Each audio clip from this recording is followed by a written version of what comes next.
മെച്ചപ്പെട്ട വില ഉണ്ടായിട്ടും ഉൽപാദനമില്ലാത്തതിന്റെ നിരാശയിലാണ് ഹൈറേഞ്ചിലെ ജാതി കർഷകർ. വേണ്ട രീതിയിൽ ജാതി മരങ്ങളിൽ കായപിടുത്തമില്ലാത്തതാണ് കർഷകർക്ക് നിരാശ സമ്മാനിക്കുന്നത്. ജാതിക്കായ്ക്കും ജാതിപത്രിക്കും മെച്ചപ്പെട്ട വില കമ്പോളത്തിൽ ലഭിക്കുന്നുണ്ട്. എന്നാൽ മോശമല്ലാത്ത വില ലഭിക്കുമ്പോഴും ജാതി കർഷകർ നിരാശയിലാണ്. ജാതിക്കായുടെ ഉൽപാദനം തീരെ കുറഞ്ഞതാണ് കർഷകരുടെ നിരാശയ്ക്കടിസ്ഥാനം. ഒരു വിളവെടുപ്പ് സീസൺ അവസാനിച്ച് അടുത്ത വിളവെടുപ്പ് സീസണിലേക്ക് മരങ്ങളിൽ തിരിയിടുകയും കായ്പിടുത്തമുണ്ടാവുകയും ചെയ്യേണ്ട സമയമാണിത്. എന്നാൽ ജാതി മരങ്ങളിൽ വേണ്ടവിധം കായ്പിടുത്തമില്ലെന്ന് കർഷകർ പറയുന്നു.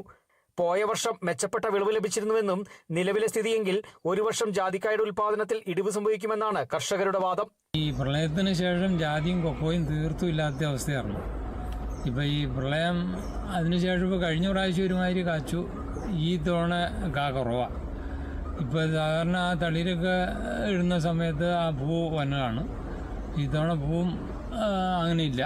തീർത്തും അടുത്ത പ്രാവശ്യത്തേക്ക് കുറയണ രീതിയാണ് കണ്ടിട്ട്. വില ഉണ്ടെങ്കിൽ വിലയുണ്ട് ഇപ്പോൾ, പക്ഷേ കായ ഇല്ലാത്തതുകൊണ്ടാണ് ഈ വിലയുള്ളത്.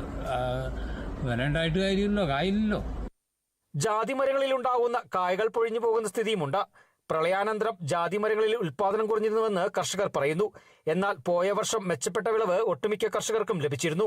ഇപ്പോൾ ലഭിക്കുന്ന വില കൊണ്ട് വിപണിയിൽ ഉൽപ്പന്നം എത്തിക്കാൻ ഇല്ലാത്തതിനാൽ കാര്യമായ പ്രയോജനമില്ലെന്നും കർഷകർ പറയുന്നു. Kerala vision news, Idukki.